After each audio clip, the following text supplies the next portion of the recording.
వ్యూవర్స్కి నమస్కారం. ఈరోజు మనం సరాసరిలో రెండో భాగాన్ని చూద్దాం. మొదటి భాగంలో చెప్పినట్టుగా N1 సమూహము గల యావరేజ్ మనం A1గా తీసుకొని N2 సమూహములో గల యావరేజ్ని మనం A2గా తీసుకున్నట్టయితే N1 మరియు N2 రెండు సమూహాల మొత్తముల యావరేజ్ను మనం Aగా తీసుకుందాం.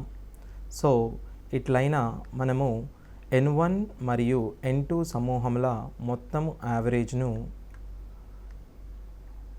N1 ప్లస్ N2ను సమూహముల యావరేజ్ను మనం N1 A1 plus N2 A2 by N1 plus N2గా చూసాము.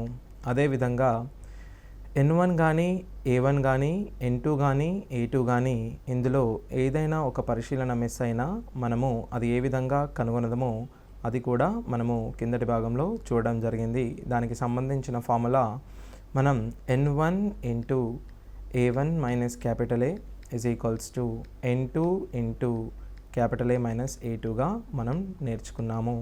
అదే విధముగా ఒకవేళ N1 అండ్ N2లు రెండు మిస్ అయినా మనము వీటి యొక్క నిష్పత్తి capital A minus A2 by A1 minus capital Aగా మనం నేర్చుకున్నాము. సో ఇప్పుడు దీనికి సంబంధించిన కొన్ని ప్రశ్నలు మనము చూద్దాము. ఇప్పుడు మీరు చూసినట్టయితే ఆఫీసర్లు వర్కర్లు కలిగిన ఒక సంస్థలోని ఉద్యోగుల సగటు నెల జీతం 60,000. ఒక ఆఫీసర్ యొక్క సగటు నెల జీతం రూపాయలు 2,00,000 మరియు వర్కర్ యొక్క సగటు జీతం 40,000. ఆ సంస్థలో 800 మంది ఉద్యోగులు ఉంటే ఆఫీసర్ల సంఖ్య ఎంత? ఒక ఆఫీసులో మనకు మొత్తం ఆఫీసర్లు వర్కర్లు కలిపి వారి సగటు నెల జీతము 60,000గా ఇవ్వడం జరిగింది. సో మనము ఒకవైపు ఆఫీసర్లను మరియు మరొక వైపు వర్కర్లను తీసుకుందాం.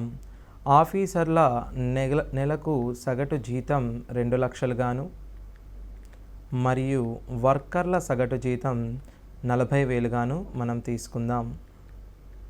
ఇప్పుడు ఆ మొత్తం సంస్థలో గల ఉద్యోగులందరి సగటు నెల జీతం 60,000గా మనం ఇప్పుడు తీసుకుందాం. ఇప్పుడు చూసినట్టయితే మనకు ఆఫీసర్లు మరియు వర్కర్ల నిష్పత్తి ఇది 20,000 గాను అదేవిధంగా ఇది 1,40,000 గాను వస్తుంది. మనము 4 సున్నాలు క్యాన్సిల్ చేసుకున్న ఎడల 2:14 అనగా 1:7గా మనకు ఆఫీసర్లు మరియు వర్కర్ల నిష్పత్తి మనకు వస్తుంది. ఆ సంస్థలో 800 మంది ఉద్యోగులు ఉంటే ఆఫీసర్ల సంఖ్య ఎంత? మనము ఆ సంస్థలో గల ఉద్యోగులను 1 మరియు 7 నిష్పత్తిలో విభజించాము. అనగా మొత్తము ఆఫీసులో గల ఉద్యోగులను 8 భాగాలుగా విభజించడం జరిగింది. 8 భాగాలను మనము 800గా తీసుకుంటే ఆఫీసర్ల భాగాలు 1 మరియు వర్కర్ల భాగము 7. అనగా మనకు ఉండే ఆఫీసర్ల సంఖ్య ఒక భాగం మాత్రమే. 8 భాగాలు 800 అయినప్పుడు ఒక భాగము 700 ఒక భాగము 100 గాను వర్కర్లు 700 గాను అవుతారు. అనగా ఆఫీసులో గల ఆఫీసర్ల సంఖ్య 100 గాను వర్కర్ల సంఖ్య 700 గాను మనం గమనించవచ్చు. ఇదే విధంగా మనము మొదటి సూత్రమును ఉపయోగించి కూడా దీన్ని మనం కనుగొనవచ్చు. అది ఏ విధంగా అనగా మనకు ఆఫీసర్లు మరియు వర్కర్ల నిష్పత్తి కనుగొనకుండానే మనము దీనిని కనుగొనవచ్చు. అది ఆఫీసర్లు మనకు X మెంబర్స్, వర్కర్లు Y మెంబర్స్గా అనుకుంటే X:Y 1:7గా మనం చెప్పుకోవచ్చు. మొత్తం మంది X అనగా ఆఫీసర్లు మనం A అనుకుంటే వర్కర్లు 7A మొత్తం 800గా మనం తీసుకోవచ్చు. 8A ఈజ్ ఈక్వల్స్ టు 800 కాగా A ఈజ్ ఈక్వల్స్ టు 100 మంది. సో ఆ ఆఫీస్లో గల వర్కర్ల సంఖ్య 100 మందిగా మనం చెప్పుకోవచ్చు.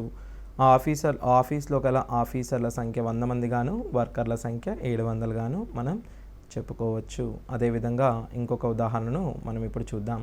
ఒక పాఠశాల సిబ్బంది సగటు జీతం 10,000 మరియు వారిలో 20 మంది టీచింగ్ సిబ్బంది సగటు జీతం 12,000 గాను మరియు నాన్ టీచింగ్ సిబ్బంది యొక్క సగటు జీతం 5,000 అయితే నాన్ టీచింగ్ సిబ్బంది ఎంత? మొదటగా దీనిని నిష్పత్తిలోకి మార్చుకొని మరియు నాన్ టీచింగ్ సిబ్బంది ఎలా కనుక్కుందామో చూద్దాము. సో మొదటగా 20 మంది గల టీచింగ్ సిబ్బంది. సో మనం మొదటగా టీచింగ్ సిబ్బంది, నాన్ టీచింగ్ సిబ్బంది యొక్క నిష్పత్తిని మనం ఇప్పుడు కనుగొందాం. పాఠశాల సిబ్బంది సగటు జీతం 10,000, వారిలో 20 మంది టీచింగ్ సిబ్బంది సగటు జీతం 12,000 కావున ఇక్కడ మీరు 12,000గా తీసుకోండి. నాన్ టీచింగ్ సిబ్బంది యొక్క జీతం 5,000 మరియు రెండు కలిపిన వారి యొక్క సగటు జీతం 10,000గా మనం చెప్పుకోవచ్చు. సో 10,000 నుంచి మీరు 5,000 తీసివేసినట్టయితే మీకు ఇక్కడ 5,000 గాను, ఇచ్చట మీకు 2,000 గాను వస్తుంది. అనగా టీచింగ్ మరియు నాన్ టీచింగ్ సిబ్బంది యొక్క నిష్పత్తులు మనకు 5:2గా తెలుస్తుంది. ఇక్కడ ఇచ్చినట్టుగా వారిలో 20 మంది టీచింగ్ సిబ్బంది అనగా 5 భాగాలను మనం 20గా తీసుకున్నట్టయితే 2 భాగాలు 5 నాళ్ళ 20 కావున 2 భాగాలు మనకు 8గా చెప్పుకోవచ్చు. ఈ విధంగా ఈ ప్రశ్నకు సమాధానం 8గా మనం చెప్పుకోవచ్చు. ఇలా కాకుండా మనము ఇదే ప్రశ్నను పూర్తిగా సబ్స్టిట్యూషన్ చేసి కూడా కనుక్కోవచ్చు. అది ఎలా అనగా టీచింగ్ సిబ్బంది మనకు మొదట ఇచ్చినట్టుగా 20 మందిగా తీసుకోండి. నాన్ టీచింగ్ సిబ్బందిని మీరు ఎక్స్ అనుకుంటే మనకు ముందుగా చెప్పినట్టుగా సూత్రంలో ప్రతిక్షేపించండి. మనకు ఇక్కడ N2 మిస్ అయినట్టుగా మీరు గమనించవచ్చు. అనగా 20 ఇంటూ ఈ రెండింటి మధ్య డిఫరెన్స్ 2,000 గాను మరియు ఎక్స్ ఇంటూ ఈ రెండింటి మధ్య డిఫరెన్స్ మనము 5,000 గాను గమనించవచ్చు. సో 3 సున్నాలను మనము క్యాన్సిల్ చేసుకున్నట్లయితే 5 1ల 5 4ల అనగా ఎక్స్ ఈజ్ ఈక్వల్స్ టు మనం 8గా చెప్పుకోవచ్చు. సో ఈ విధంగా కూడా మనము దీనిని కనుగొనే అవకాశం ఉంటుంది. సో మనము ఇప్పుడు మిశ్రమాలకు సంబంధించిన ప్రశ్నలను చూసాము. అదేవిధంగా యావరేజ్లో అనగా సరాసరిలో మనకు అజ్యూమ్డ్ యావరేజ్ అనే మెథడ్ను మనం ఇప్పుడు చూద్దాం. నేను ఇంతకుముందు చెప్పినట్టుగా ఉదాహరణను మళ్ళీ ఒకసారి చెప్తున్నాను. ఒక పాఠశాలలో 50 మంది విద్యార్థులు ఉంటే అందులో 20 మంది బాలికల సగటు మార్కులు మనం 30 గాను మరియు 30 మంది బాలుర సగటు మార్కులు 40 గాను తీసుకుందాం. ఇలా అయినప్పుడు మనము ఈ తరగతి గది యొక్క మొత్తం సగటు మార్కులు కనుగొనదలిచిన దానిని ఈ సూత్రం ఆధారంగా కనుగొనవచ్చు. N1 A1 plus N2 A2 by N1 by N2 సూత్రం ఆధారంగా మనము దీనిని కనుగొనవచ్చు. సో ఇలా కనుగొనినప్పుడు మనము 10ని లవంలో నుంచి మనము కామన్ తీసుకొని చేసినట్టయితే 2 ప్లస్ 3 10 మనం క్యాన్సిల్ చేసుకున్నట్టయితే 60 ప్లస్ 120 180/5 దీనిని మనం 36గా చెప్పుకోవచ్చు. ఇదే విధంగా ఇక్కడ మనకు 20 మంది బాలికలు మరియు 30 మంది బాలుర సగటు మార్కులు 30 మరియు 40గా మనం చూసాము. దీనిని మనము ఇంకొక విధానంలో ఇప్పుడు చూద్దాం. మొదటగా మనకు N1 మరియు N2లను మీరు సింప్లిఫై చేసుకోవచ్చు. దీనిని 2 గాను మరియు దీనిని 3 గాను తీసుకోండి. అనగా తరగతి గదిలో 2 బాలికలు మరియు ముగ్గురు బాలురు ఉన్నట్టు మీరు గమనించండి. అదేవిధంగా 2 బాలికల సగటు మార్కులు 30 అయినందువల్ల దీనిని మనం 30 గాను మరియు దీనిని 40 40 40 గాను రాసుకోండి. ఇప్పుడు మనము ఒక యావరేజ్ను అనుకొని మనము నిజమైన యావరేజ్ను కనుగొనడం జరుగుతుంది. దీనిని మనం అజ్యూమ్డ్ యావరేజ్ మెథడ్గా చెప్పుకుంటాము. సో మనము ఇచట 30ను మీరు అజ్యూమ్డ్ యావరేజ్గా అనుకోండి అనుకొనిన సరాసరి. దీనిని మనం అజ్యూమ్డ్ యావరేజ్ అని అనుకుందాం. సో ఈ 30 మరియు 30ల మధ్య భేదము 0 గాను, ఈ 30 మరియు 30ల మధ్య భేదము 0 గాను, 30 మరియు 40ల మధ్య భేదము 10 గాను, మరల 10 గాను, మరల 10 గాను తీసుకుందాం. మనము అనుకొనిన సరాసరి కంటే మనకు 30 ఎక్కువ వచ్చినందువలన ఈ 30ను మనము 5 భాగాలుగా విభజిద్దాం. 30ను 5 భాగాలుగా విభజించినప్పుడు మనకు 6 వస్తుంది. అనగా మొత్తం యావరేజ్ను మనం 36గా గమనించవచ్చు.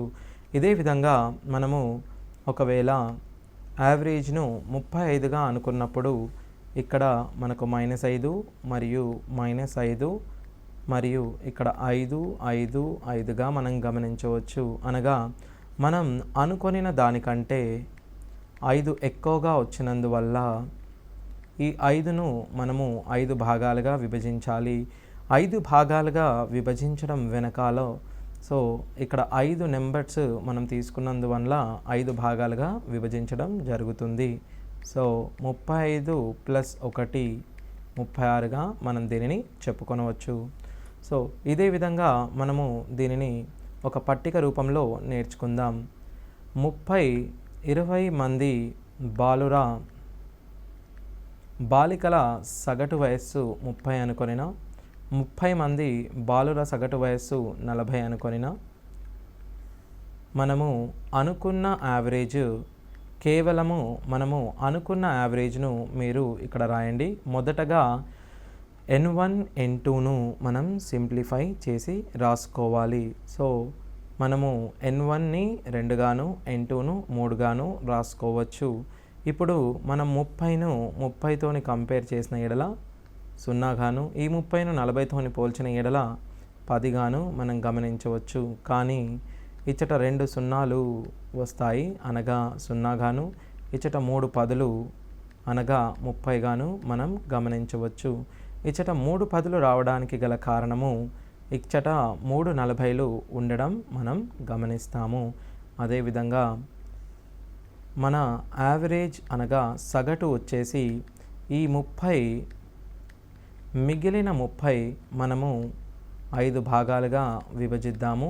30ను 5 భాగాలుగా విభజిస్తే మనకు 6గా వస్తుంది. అనగా 36గా చెప్పుకోవచ్చు. ఇదే విధంగా మనము 35గా అనుకున్నట్టయితే 30 కన్నా 5 తక్కువ ఉన్న కారణంగా -5 ఇంటూ 2 సంఖ్యలు ఉన్న కారణంగా ఇంటూ 2 చేద్దాం. సో -10 గాను, ఇక్కడ 5 ఇంటూ 3 సంఖ్యలు ఉన్నందువల్ల మనము 3తోని మల్టిప్లై చేద్దాం. అనగా 15 గాను మనం గమనించవచ్చు. -10 + 15 అనగా మనము అనుకున్న దానికంటే మనకు 5 ఎక్కువ వచ్చినందువల్ల మనము 5తోని దీనిని విభజించడం జరుగుతుంది. మనము 5తోని విభజించినప్పుడు 35 + 1 మనము అనుకున్న యావరేజ్ను 36గా మనం చెప్పుకోవచ్చు. అదేవిధంగా 40ని తీసుకున్నట్టయితే ఇక్కడ -10 గాను, ఇంటూ 2 -20 గాను, ఇక్కడ +10 ఇంటూ 3 30 గాను, అనగా మనకు -20 ఇక్కడ +10 కాకుండా 0 వస్తుంది. సో 0 ఇంటూ 3 మనము 0 గాను చెప్పుకోవచ్చు. మనం అనుకున్న యావరేజ్ కంటే 20 తక్కువ వచ్చినందువలన దీనిని 5 భాగాలుగా మనం విభజిద్దాం. ఇప్పుడు మనకు వచ్చిన యావరేజ్ను మనం 36గా చెప్పుకోవచ్చు. ఈ విధంగా మీరు ఏదైనా ఇచ్చిన సంఖ్య మధ్యలో ఉండే విధంగా మీరు అజ్యూమ్గా యావరేజ్ను అజంప్షన్గా చేసుకోవచ్చు. సో ఇప్పుడు మనకు దీనిపై గల కొన్ని ఉదాహరణలు మనము చూద్దాం. ఉదాహరణకు ఒక గ్రంథాలయానికి సగటున ఆదివారాలలో 540 మంది మరియు మిగిలిన దినాలలో 240 మంది సందర్శకులు వస్తారు. శనివారముతో మొదలయ్యే 30 దినాలు కలిగిన నెలలో ఒక రోజుకి గ్రంథాలయానికి వచ్చే సందర్శకుల సరాసరి ఎంత? సో ఈ గ్రంథాలయానికి ఆదివారములలో మనము 510 గాను మిగిలిన దినాలలో 240 మంది సందర్శకులు వస్తారు అని ఇవ్వబడింది. శనివారముతో మొదలయ్యే ఏదేని ఒక నెలలో మనకు గల ఆదివారముల సంఖ్య 5గా చెప్పుకోవచ్చు. ఏదేని ఒక నెల 30 రోజులు కలిగిన ఒక నెల శనివారముతో మొదలైతే దానిలో శని మరియు ఆదివారాలు 30గా ఉంటాయి. సో ఇందులో మనకు 5 ఆదివారాలు 5 శనివారాలు ఉంటాయి. అనగా 5 ఆదివారాలలో ప్రతి ఒక్క ఆదివారం మనకు వచ్చే సందర్శకుల సంఖ్య 510, అనగా 510. అదేవిధంగా 25 మిగిలిన రోజులలో మనకు వచ్చే సందర్శకుల సంఖ్య 240గా మనం చెప్పుకోవచ్చు. ఇప్పుడు సింప్లిఫై చేసుకుందాము. దీనిని మనం సూక్ష్మీకరించిన ఎడల మనకు ఒక ఆదివారము మరియు 5 మిగిలిన రోజులుగా వస్తాయి. ఈ విధంగా చేసుకున్న తర్వాత మనము ఏదేని ఒక సంఖ్యను అజ్యూమ్డ్ యావరేజ్గా తీసుకుందాం. అది 240ను మనం అజ్యూమ్డ్ యావరేజ్గా తీసుకుంటే 240 అనేది 510 కంటే 270 ఎక్కువ వచ్చిన కారణంగా ఇది 0గా మనం తీసుకొనవచ్చు. సో 240ను మనం 240తోని పోల్చడం జరిగింది. సో 240 మనము అజ్యూమ్ చేసుకున్న యావరేజ్ ప్లస్ 270 బై మనకు గల పరిశీలకుల సంఖ్య 6గా తీసుకోవచ్చు. అనగా ఈ 270ను మనం 6 భాగాలుగా విభజించుకోవాలి. 240 ప్లస్ 270/6 అనగా 45గా మనం చెప్పుకోవచ్చు. అనగా 285 అనేది మనకు గల సరాసరి సందర్శకుల సంఖ్యగా మనం చెప్పుకోవచ్చు. ఇదే విధంగా మనము మరి ఒక ఉదాహరణను చూద్దాం. 30 సంఖ్యలు గల ఒక క్రమ సమితిలో మొదటి 14 సంఖ్యల సరాసరి 9 మరియు ఆ సమితిలోని చివరి 14 సంఖ్యల సరాసరి 15, 16వ సంఖ్య 7 మరియు 30 సంఖ్యల సరాసరి 7 అయిన 15వ సంఖ్యను మనం ఇప్పుడు చూద్దాం. మొదటగా మనకు 30 సంఖ్యలు గల ఒక క్రమ సమితిలో 14 సంఖ్యల సరాసరి 9గా ఇచ్చారు. అనగా 14 సంఖ్యల యొక్క యావరేజ్ను మనము 9గా తీసుకుందాం. ఆ సంఖ్యల చివరి 14 సంఖ్యల సరాసరి మనము 5గా తీసుకున్నట్టయితే 16వ సంఖ్య అనగా ఒక సంఖ్యను మనం 7గాను మరియు ఆ 30 సంఖ్యల సరాసరి 7 అయినప్పుడు 15వ సంఖ్యను అడుగుతున్నాడు. అనగా ఈ మిగిలిన ఒక సంఖ్యను మనము x అనుకొనిన మొత్తం 30 సంఖ్యల సరాసరి 7గా మనం తీసుకోవచ్చు. ఇప్పుడు మనము అజ్యూమ్ చేసుకున్న సరాసరిని 7గా తీసుకున్నందువలన మనము ఇచ్చట -2 గాను +2 × 14 గాను మరియు -2 × 14 గాను ఇచ్చట 0 గాను మరియు ఇచ్చట మొత్తం బ్యాలెన్స్ వచ్చేసి మనకు +28 -28 వచ్చినందువల్ల మైనస్ ప్లస్ క్యాన్సిల్ అవ్వడం వల్ల ఇచ్చట కూడా మనకు 0గా రావడం జరుగుతుంది. ఇక్కడ భేదము 0గా వచ్చినట్టయితే మనకు x అనేది 7 + 0 అనగా 7గా మనం గమనించవచ్చు. అదేవిధంగా మనము ఇంకొక ఉదాహరణను చూద్దాం. 55, 60, 45 మంది విద్యార్థులుగా ఉన్న 3 బ్యాచ్లు ప్రతి బ్యాచ్ యొక్క సగటు మార్కులు వరుసగా 50, 55 మరియు 60 మార్కులు.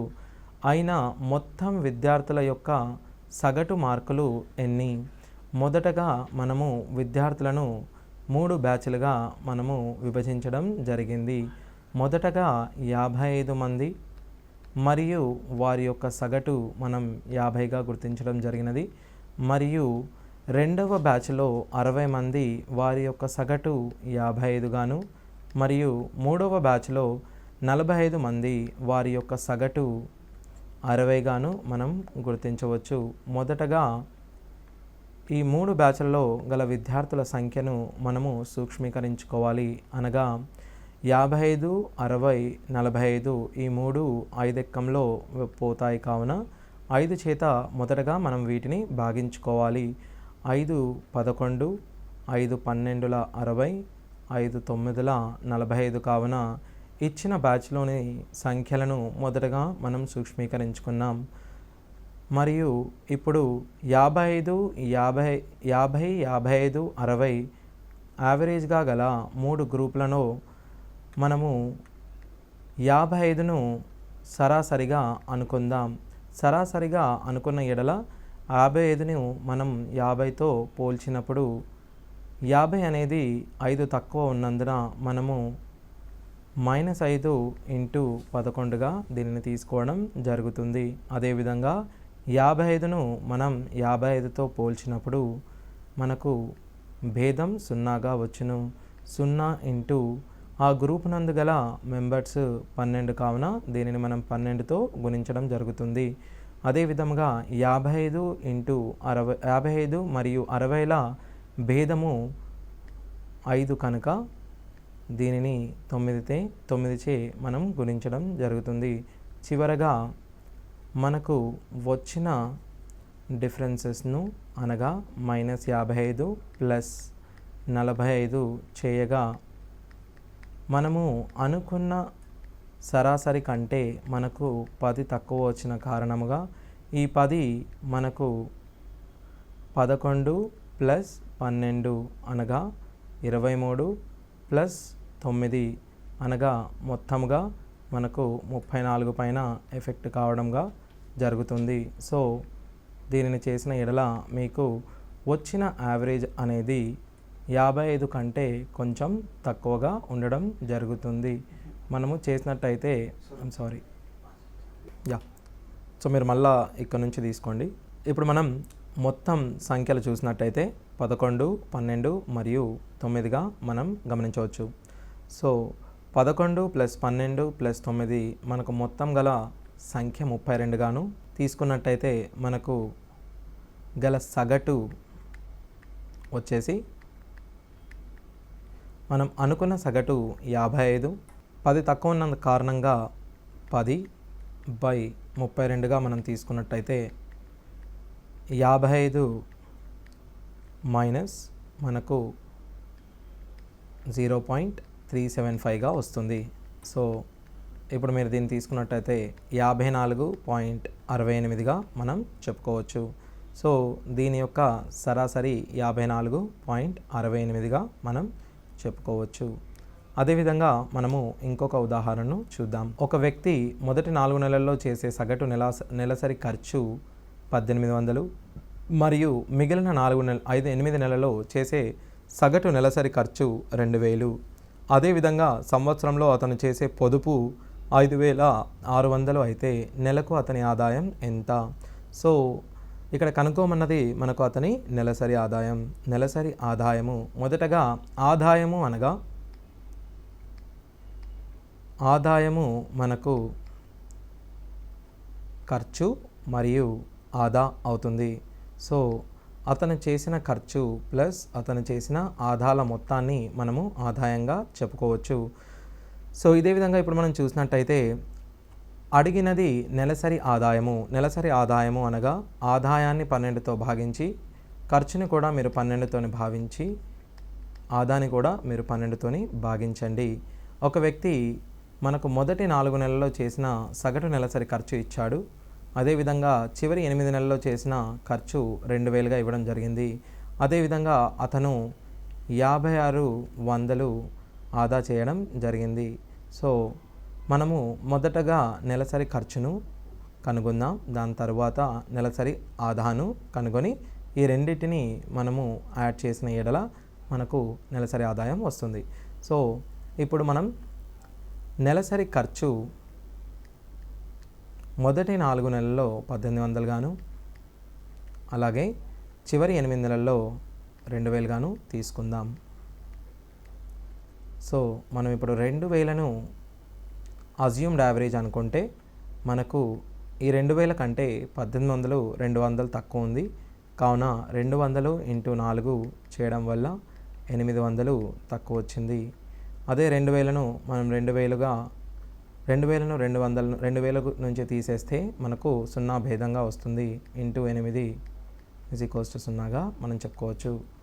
-800/12 మనం అనుకున్న దానికంటే 800 తక్కువ ఉన్నందువలన మనము దీనిని 800/12గా చెప్పుకోవచ్చు. ఇది మనకు నెలసరి ఖర్చు. ఇప్పుడు మనము నెలసరి ఆదాయము కనుగొందాం. నెలసరి ఆదాయము = నెలసరి ఖర్చు ప్లస్ నెలకు అయ్యే ఆదా. సో నెలసరి ఖర్చు ప్లస్ నెలకు అయ్యే ఆదాను మనం యాడ్ చేసుకున్నట్టయితే మనకు నెలసరి ఆదాయం వస్తుంది. అనగా 2000 - 800/12 ప్లస్ ఆదా వచ్చేసి 5600/12గా మనం తీసుకోవచ్చు. ఇలా అనగా 2000 మైనస్ ఇక్కడ 4800/12 చేసినట్టయితే 400 గాను మనకు వస్తుంది. అనగా 2000 నుండి మనము 400 జత చేసినట్లయితే 2400 మనము నెలసరి ఆదాయంగా చెప్పుకోవచ్చు. సో ఈ విధంగా మనము ఈ నెలసరి ఆదాయంను కనుగొంటాము. సో ఇప్పటి వరకు మనము మిశ్రమాలలో ఉండే ప్రశ్నలను చూసాము మరియు అజ్యూమ్డ్ యావరేజ్లో గల ప్రశ్నలను కూడా చూడడం జరిగింది. ఇప్పుడు మనం రీప్లేస్మెంట్స్ అనగా ఒక నెంబర్ను తీసేసి మరొక నెంబర్ను యాడ్ చేస్తే యావరేజ్ అనేది ఏ విధంగా మారుతుందో మనం ఇప్పుడు నేర్చుకుందాం. మొదటగా నేను 10, 20, 30, 40, 50 అనే 5 సంఖ్యలను తీసుకుంటున్నాను. దీని యొక్క సగటు మనం ముందుగా చెప్పిన విధంగా ఏదేని సంఖ్యలు మనకు ఒక అంక శ్రేణిలో ఉంటే దాని యొక్క సగటు చివరి సంఖ్య ప్లస్ మొదటి సంఖ్య /2 గాను లేదా మధ్య విలువగాను మనం తీసుకుంటాము. అనగా దీని యొక్క సగటు 30గా మనం భావించవచ్చు. అదేవిధంగా ఈ శ్రేణిలోని ప్రతి సంఖ్యకు నేను 5 జత చేసిన ఎడల అనగా 15, 25, 35, 45 మరియు 55లకు నేను సగటు 5 యాడ్ చేయడం వలన సగటు కూడా 5 పెరుగుతుంది. అదేవిధంగా దీనిలో నుండి నేను 5 తీసివేసిన 5, 15, 25, 35, 45 అనగా సగటు 25గా చెప్పుకోవచ్చు. అదేవిధంగా ఇంటూ 5 చేసినట్టయితే 50, 100, 150, 200 మరియు 250. సో దీని సగటును మనం 150 గాను. అదేవిధంగా నేను దీనిని 5చే భాగించిన ఎడల 2, 4, 6, 8, 10గా అనగా దీని సగటును నేను 6గా చెప్పుకోవచ్చు. సో ఇప్పుడు మనకు వచ్చిన సగటు మొదటగా మనము 10, 20, 30, 40, 50గా తీసుకున్నప్పుడు 30 గాను మరియు 5 జత చేసినప్పుడు మనం సరాసరికి 5 యాడ్ చేయడం గాను, 5 తీసేసినప్పుడు సరాసరికి 5 తీసేయడం గాను మరియు 5చే మల్టిప్లై చేసినప్పుడు 5చే మనం మల్టిప్లై చేయడం కానీ మరియు ప్రతి ఒక్క సంఖ్యను 6చే భాగించినప్పుడు దాని యొక్క సగటును కూడా 6చే భాగించడం జరిగింది, 5చే భాగించడం జరిగింది. అనగా సో మనము ఈ శ్రేణిలోని ప్రతి సంఖ్యను మల్టిప్లై చేసిన, యాడ్ చేసిన, తీసివేసిన, భాగించిన సగటును కూడా అదే సంఖ్యచే మనము యాడ్ చేసిన, భాగించడం చేసిన, సబ్ట్రాక్ట్ చేసిన, ప్లస్ చేసిన చేయవలెను. సో ఈ విధంగా ప్రతి సంఖ్యకు ఏదైతే మనం ఆపరేషన్ వాడతామో అదే ఆపరేషన్ను మనం సగటుకు కూడా వాడుకోవడం జరుగుతుంది. సో ఇదే విధంగా ఉదాహరణకు x1, x2, x3 and so on xnల సగటు x బార్ ఇచ్చినప్పుడు x1 minus 100 comma x2 minus 100 comma so on xn minus 100 చేసినప్పుడు దీని యొక్క సగటును మనం x బార్ మైనస్ 100గా గమనించవచ్చు. ఇదే విధంగా మనకు 2x1 plus 3, 2x2 plus 3, 2x3 plus 3 and so on 2xn plus 3 plus సగటు 2x బార్ ప్లస్ 3గా మనం చెప్పుకోవచ్చు. సో ఈ విధంగా మనము 100ను తీసివేసిన లేదా రెండు చే గుణించి 3ను జత చేసిన దాని యొక్క యావరేజ్ అదే విధంగా అవుతుంది. అనగా x బార్లోకి వెళ్ళి 100ను తీసివేయడం, 2 చే గుణించి 3ను జత చేయడం జరుగుతుంది. సో ఇప్పుడు మనము ఒక నెంబర్ను యాడ్ చేసిన తీసేసిన దాని యొక్క సగటు ఏ విధంగా మారుతుందో చూద్దాం. మొదటగా 10, 20, 30, 40, 50 ఇలా సరాసరి మనం చూసినట్టయితే 30గా చెప్పుకోవచ్చు. ఈ 10, 20, 30, 40, 50ల యొక్క సరాసరి 30. ఇప్పుడు మనం 20ని 40తో ప్రతిక్షేపించిన అనగా 20ను తీసివేసి 40ను జత చేసిన దీని యొక్క సగటు పెరుగుతుందా తగ్గుతుందా అనేది మనం ఇప్పుడు చూద్దాం.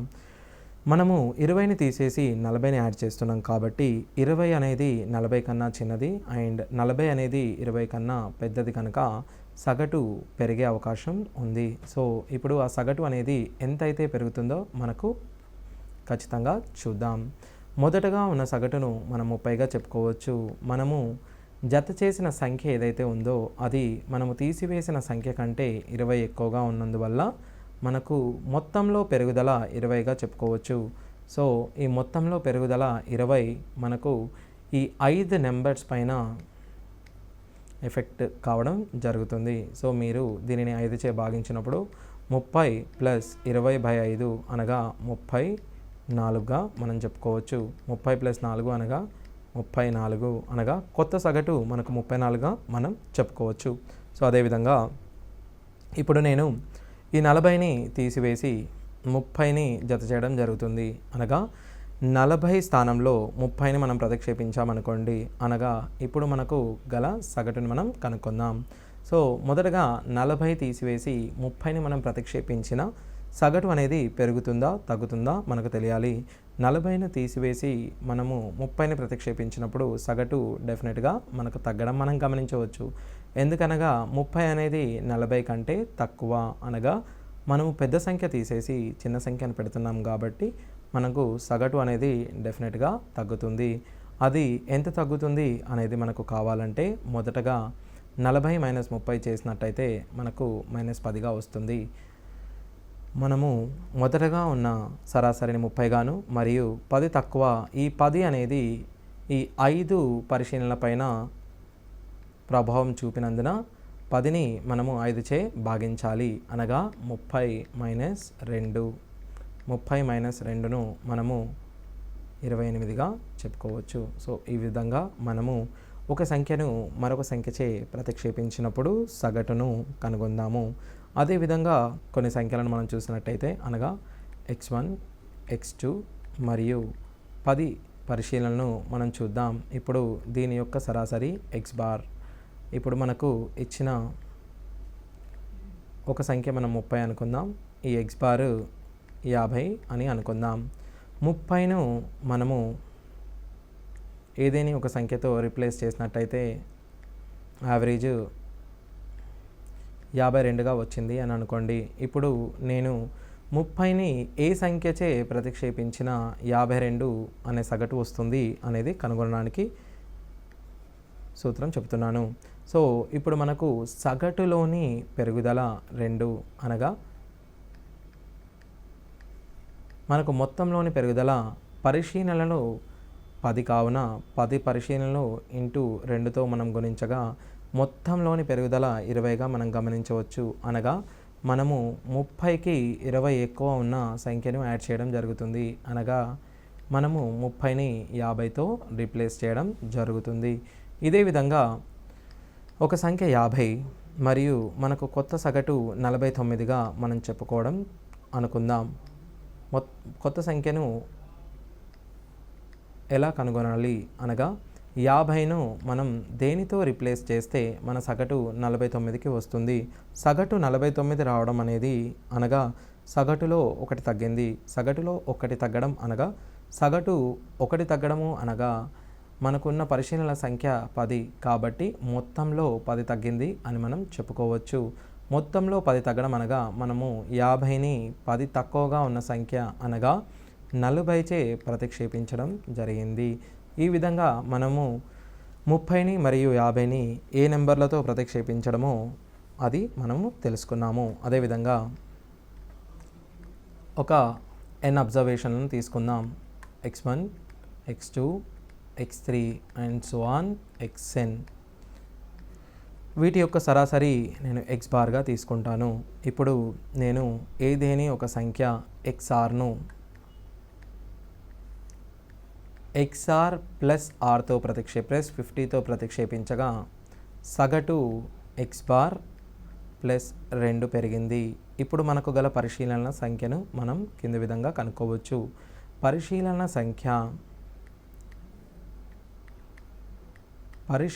సంఖ్య ఇజ్ ఈక్వల్స్ టు మొత్తంలోని పెరుగుదల బై యావరేజ్లోని పెరుగుదల అనగా 25 పరిశీలనలు ఉన్నట్టు మనం చెప్పుకోవచ్చు. ఇదే విధంగా ఒకవేళ ఏదేని ఒక అబ్జర్వేషన్ xkను నేను xk మైనస్ 100గా చేసినట్టయితే అబ్జర్వేషన్స్ x బార్ మైనస్ 10గా అయినట్టయితే ఇప్పుడు మనం పరిశీలన సంఖ్య తీసుకున్నట్టయితే పరిశీలన సంఖ్య ఇజ్ ఈక్వల్స్ టు 100/10గా తీసుకోవచ్చు. అనగా పరిశీలన సంఖ్యను మనము 10గా చెప్పవచ్చు. ఇక్కడ మనకు మొత్తంలో పెరుగుదల 50గాను మరియు సంఖ్యలోని పెరుగుదల అనగా సరాసరిలోని పెరుగుదలను 2గా మనం గమనించాము. 50/2 అనగా 25. సో మనము పరిశీలన సంఖ్య 25గా చెప్పుకోవచ్చు. ఇచ్చట మనం పరిశీలన సంఖ్యను తీసుకున్నట్టయితే మొత్తంలోని తగ్గుదల 100గాను మరియు యావరేజ్లోని తగ్గుదల 10గాను గమనించవచ్చు. సో పరిశీలన సంఖ్య ఈజ్ ఈక్వల్స్ టు మొత్తంలోని తగ్గుదల బై యావరేజ్లోని తగ్గుదల ఈజ్ ఈక్వల్స్ టు పరిశీలన సంఖ్యగా మనం చెప్పుకోవచ్చు. 100/10 మనం చేసినట్టయితే మనకు సరాసరి 10గా అనగా పరిశీలన సంఖ్య 10గా వచ్చినట్టు మనం గమనించడం జరిగింది. ఇదే విధంగా ఇప్పుడు మనం దీనిపై ఉన్న కొన్ని సూత్రాలను గమనిద్దాం. పరిశీలన సంఖ్య కనుగొనడానికి పరిశీలన సంఖ్య ఈజ్ ఈక్వల్స్ టు ఒకవేళ మనకు మొత్తం గనక పెరిగినట్టయితే మనం మొత్తంలోని పెరుగుదల అదేవిధంగా సగటు కూడా పెరుగుతుంది. కావున సగటులోని పెరుగుదలగా మనం చెప్పుకోవచ్చు. అదేవిధంగా ఒకవేళ మొత్తం తగ్గినట్టయితే మొత్తంలోని తగ్గుదల బై సగటులోని తగ్గుదలగా మనం చెప్పుకోవచ్చు.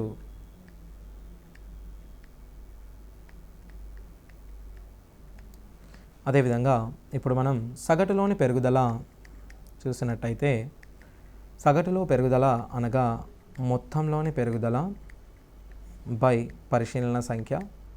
అదేవిధంగా మొత్తంలోని పెరుగుదల కనుగొనమనిన మనము సగటులోని పెరుగుదల ఇంటూ పరిశీలన సంఖ్యగా మనం చెప్పుకోవచ్చు.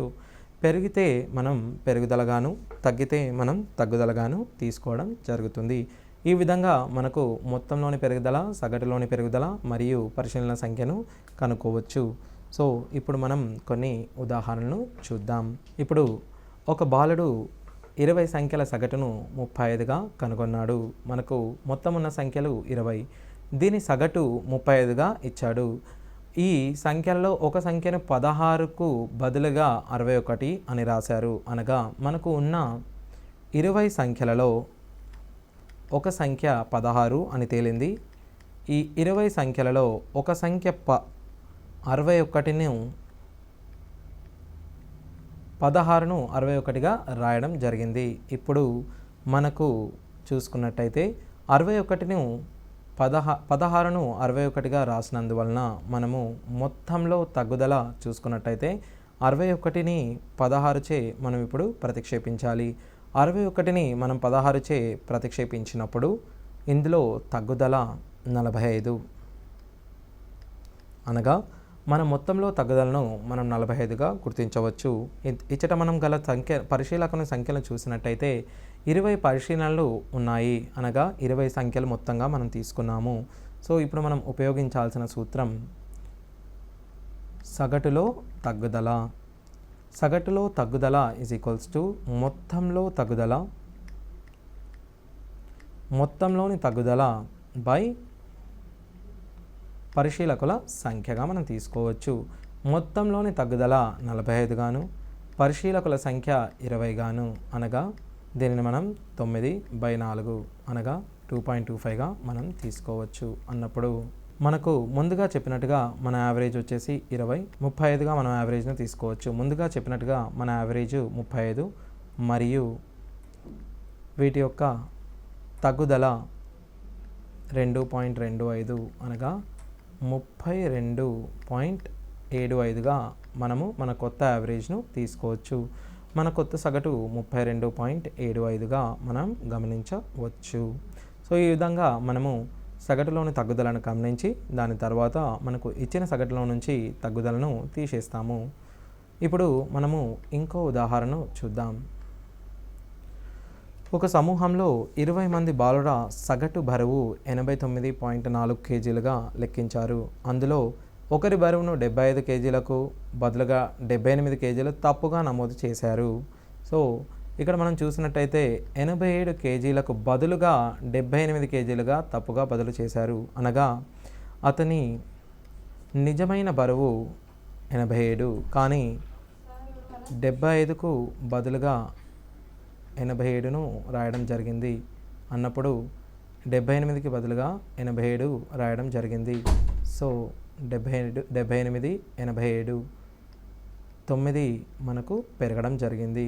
ఆ సమూహంలో మనకు ఉన్న బాలుర మంది 20 గాను మరియు వాటి యొక్క యావరేజ్ 89.4గా మనం గమనించవచ్చు. ఇప్పుడు మొత్తం పెరిగిన కారణంగా దాని యొక్క సగటు బరువు కూడా తప్పనిసరిగా పెరుగుతుంది. అన్నప్పుడు మనము సగటులోని పెరుగుదలను మొదటిగా కనుక్కుందాం. సగటులోని పెరుగుదల మొత్తంలోని పెరుగుదల 9 గాను మరియు మనకు గల పరిశీలనకుల సంఖ్యను 20 గాను మనం గమనించవచ్చు.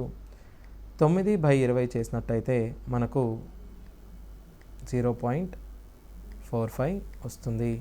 సో మనము సగటు బరువు 89.4 గాను ప్లస్ పెరిగిన సగటు బరువు 0.45గా గమనించవచ్చు. అనగా మనకు వచ్చే సగటు బరువు 89.85గా మనం గమనించవచ్చు. అనగా సగటులోని పెరుగుదల మొత్తంలోని పెరుగుదల బై మనకు గల పరిశీలకుల సంఖ్య. మొత్తంలోని పెరుగుదలను 9 గాను పరిశీలకుల సంఖ్యను 20 గాను మనం గమనించినట్లయితే మొత్తంలోని పెరుగుదల 9/20 చేసినట్టయితే 0.45ని మనం సగటులోని పెరుగుదలగా చెప్పుకోవచ్చు. సో 89.4 ప్లస్ 0.45 వచ్చేసి మనకు 89.85గా వస్తుంది. సో ఇదే విధంగా మనం ఇంకొక ఉదాహరణ చూద్దాం. 42 విద్యార్థులు ఉన్న ఒక తరగతి గది నుండి 10 సంవత్సరాల వయసు గల ఒక విద్యార్థిని బయటకు వెళ్ళారు. అతని స్థానంలో కొత్త విద్యార్థి వచ్చినప్పుడు ఆ తరగతిలోని బాలుర సగటు 2 నెలలు తగ్గింది. అయితే కొత్తగా వచ్చిన విద్యార్థి వయస్సు ఎంత అని అడుగుతున్నాడు. సో మొత్తానికి మనం ఇప్పుడు చూసినట్టయితే ఆ విద్యార్థి 42 విద్యార్థులు ఉన్న ఒక తరగతి గది నుండి 10 సంవత్సరాలు కలిగిన ఒక విద్యార్థి బయటకు వెళ్ళాడు. అనగా మనకున్న పరిశీలన సంఖ్యను చూసినట్టయితే 42. ఇందులో ఒక వ్యక్తి 10 సంవత్సరాలు ఉన్నాడు. వీడిని మనం తొలగించి వీడి ప్లేస్లో ఒక కొత్త విద్యార్థిని మనం తీసుకురావాలి. అతని స్థానంలో ఒక కొత్త విద్యార్థి వచ్చినప్పుడు ఆ తరగతి గదిలో బాలుల సగటు 2 నెలలు తగ్గింది. సో తరగతి 2 నెలలు తగ్గినప్పుడు మనం చూసుకున్నట్టయితే మనకు ఇచ్చిన సరాసరి బరువు మొత్తానికి 42 అబ్జర్వేషన్లుగా మనం గమనించవచ్చు. తగ్గింది 2 నెలలు కాబట్టి 10 మైనస్ 2 ఇంటూ 42 అబ్జర్వేషన్లుగా మనం తీసుకోవచ్చు. అనగా 10 మైనస్ 84 మైనస్ 12 12 ఏళ్ళ అనగా 10 మైనస్ 7 3 సంవత్సరాలుగా మనము తీసుకోవచ్చు. అయితే కొత్తగా వచ్చిన విద్యార్థి బరువును మనం కనుగొందాం. ఇప్పుడు చూసినట్టయితే ఇక్కడ మనకు ఇచ్చిన ఆప్షన్లు తప్పుగా ఉన్నందువలన ఇప్పుడు మనం ఇంకో ఉదాహరణను చూద్దాం. 42 మంది విద్యార్థులు ఉన్న ఒక తరగతి నుండి 10 సంవత్సరాల వయసు గల ఒక విద్యార్థిని బయటకు వెళ్ళను. అతని స్థానంలో కొత్త విద్యార్థి వచ్చినప్పుడు ఆ తరగతిలోని బాలుడ సగటు వయసు 2 నెలలు పెరిగింది. అయితే కొత్తగా వచ్చిన విద్యార్థి వయస్సు ఎంత?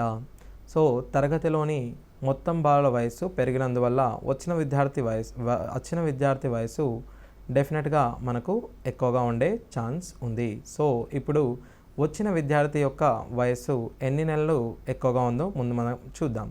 సో మనకు వచ్చిన సరాసరి మొదటగా ఉన్న సరాసరి 10 మరియు కొత్త విద్యార్థి యొక్క సరాసరి చూసినట్టయితే ముందుగా ఉన్న సరాసరి 10 గాను మరియు 2 నెలలు పెరగడం వల్ల ఈ 2 నెలలు అనేది మనకు ఉన్న మొత్తం 42 మంది మీద ప్రభావం చూపుతుంది. అనగా 42 ఇంటూ 2 నెలలు బై మనకున్న మొత్తం విద్యార్థుల సంఖ్య 42 గాను చూసుకోవచ్చు.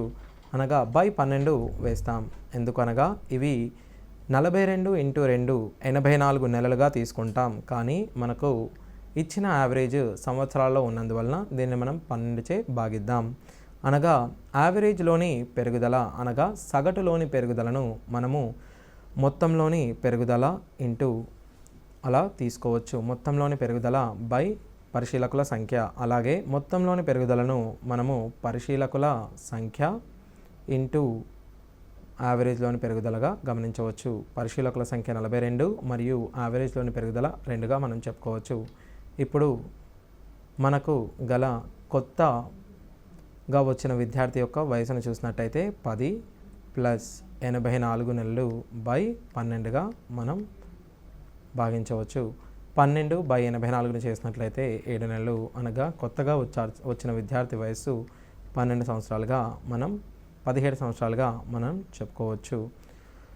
సో అదేవిధంగా మనము ఇంకో ఉదాహరణను చూద్దాం. ఒక తరగతి గదిలో 40 మంది విద్యార్థులు ఉన్నారు. వారి సగటు వయస్సు 16 సంవత్సరాలు. ఆ తరగతి నుండి 17 సంవత్సరాల వయస్సు కలిగిన ఒక విద్యార్థి వెళ్ళిపోయి అతని స్థానంలో కొత్త బాలుడు ఆ తరగతిలో చేరను. అప్పుడు ఆ తరగతి యొక్క సగటు వయస్సు 15 సంవత్సరాల 875 సంవత్సరాలకు అయ్యింది. అయితే కొత్తగా చేరిన విద్యార్థి వయస్సు ఎంత? మొదటగా మనం చూడవలసింది మొత్తంగా వారి సగటు 16 సంవత్సరాల నుంచి 15 సంవత్సరాల 875 సంవత్సరాలుగా అయింది. అనగా సగటు వయస్సు 16 నుంచి 15.875కు తగ్గింది. ఇక్కడ మనము ఒక అబ్జర్వేషన్ అనగా ఒక పరిశీలన 17ను ఎంతకు తగ్గిస్తున్నామో చూడాలి.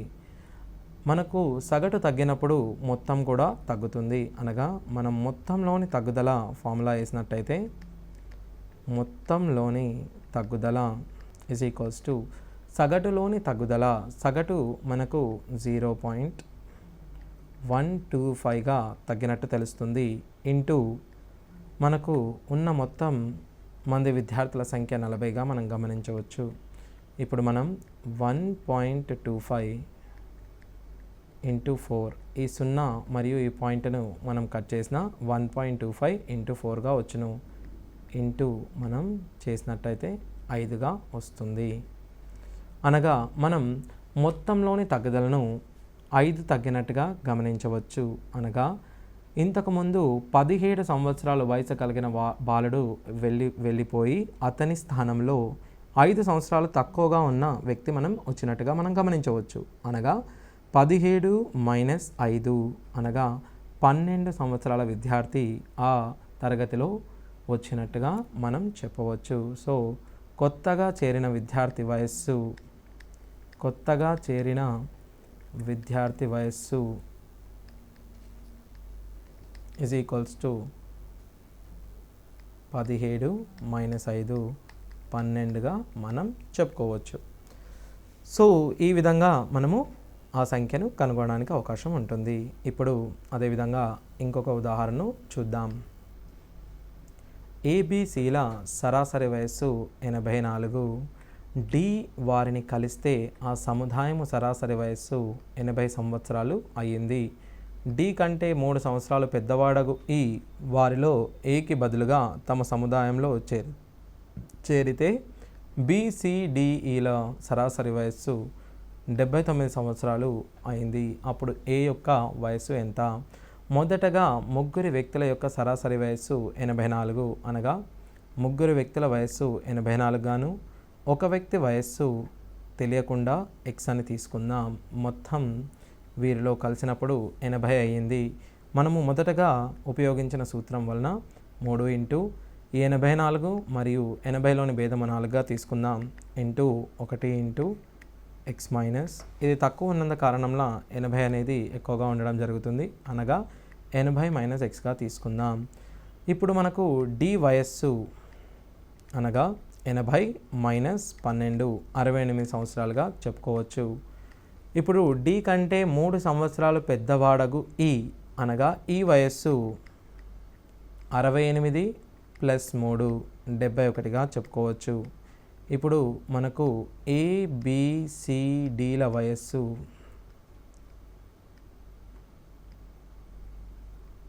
80గా చెప్పుకోవచ్చు. మనము ఏ స్థానంలో ఈని ప్రతిక్షేపించిన ఈబిసిడిల వయస్సు 79 సంవత్సరాలు అవుతుంది. అనగా మనకు మొదటిగా ఉన్న సరాసరి 79గా మారింది. మొదట 80గా ఉన్న సరాసరి 79గా మారినందువలన మనము సరాసరిలోని తగ్గుదల 1గా మరియు మొత్తంలోని తగ్గుదల 4 పరిశీలనలు ఉన్నందువలన ఈ -1 అనేది 4 పరిశీలన పైన ప్రభావం చూపుతుంది. అనగా ఇది -4గా మారుతుంది. ఏ -4ను మనం ఈగా తీసుకోవచ్చు. ఈ అనేది 71. ఇప్పుడు మనం ఏను 71 ప్లస్ 4 అనగా 75గా మనం తీసుకోవచ్చు. ఓకే, ఈ విధంగా మనం ఏ యొక్క వయసును కనుగొంటాం. అదేవిధంగా మనము ఇప్పుడు బౌలింగ్ మరియు బ్యాటింగ్ సంబంధించిన ఒక ప్రశ్నను మనం చూద్దాం. సో యావరేజ్లో బౌలింగ్ సగటు అనేది కూడా ఒక టైప్ ఆఫ్ క్వశ్చన్గా మనం చెప్పడం జరుగుతుంది. ఇప్పుడు మొదటగా బౌలింగ్ సగటు అనగా ఏంటో మనం చూద్దాం. సో బౌలింగ్ యావరేజ్ అనగా బౌలింగ్ సగటు ఈజ్ ఈక్వల్స్ టు పరుగుల సంఖ్య మరియు వికెట్ల సంఖ్యను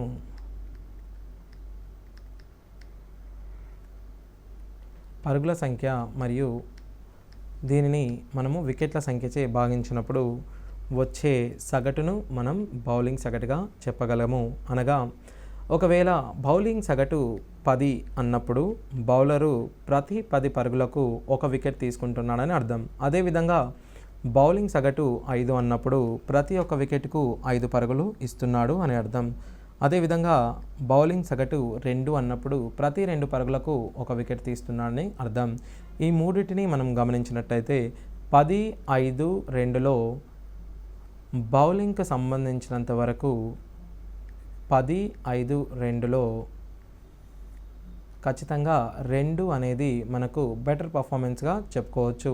ఎందుకంటే మనకు 2 పరుగులకు 1 వికెట్లు తీయడం అనేది బెటర్ పర్ఫార్మెన్స్ అవుతుంది. అనగా తక్కువ బౌలింగ్ యావరేజ్ ఉన్నప్పుడు మనకు పర్ఫార్మెన్స్ అనేది ఎక్కువగా ఉన్నట్టు చెప్పుకోవచ్చు. అనగా మనము ఆడిన ఆట తీరు బౌలింగ్ యావరేజ్ పైన చెప్పుకున్నట్లయితే తక్కువ బౌలింగ్ యావరేజ్ ఉన్నట్లయితే విత్ రెస్పెక్ట్ టు బౌలర్ అనగా బౌలర్కి సంబంధించినంత వరకు అతడు మెరుగ్గా ఆడినట్టుగా మనం చెప్పుకోవచ్చు. అనగా బౌలింగ్ యావరేజ్ తగ్గింది అనంటే బౌలర్ యొక్క పర్ఫార్మెన్స్ పెరిగినట్టుగా మనం చెప్పుకోవచ్చు.